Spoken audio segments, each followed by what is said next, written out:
Hi, I'm Sam Martinez with INOX, and today we're going to install the surface mount barn door lock, which is our BD1000.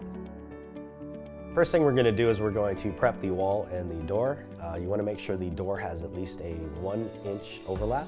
All right, now that we've confirmed the overlap, we're going to go ahead and pull the template from the packaging. Now that we have our marking locations, we're going to pre-prep the drilling locations with a 1/8 inch drill bit.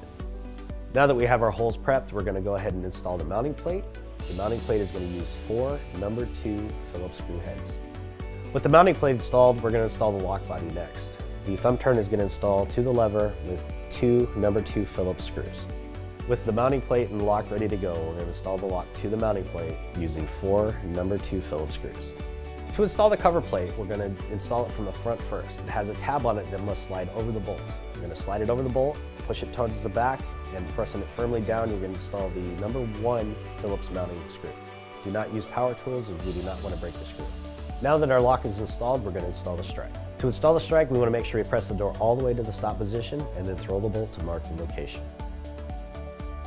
With the location marked, we're going to pre-prep with a 1/8 inch drill bit. Once the pilot hole is created, we're going to drill all the way through the door with a 1/4 inch drill bit. The next step is to drill through the door from the inside to exactly 1 1/4 inch with a 1-inch hole saw.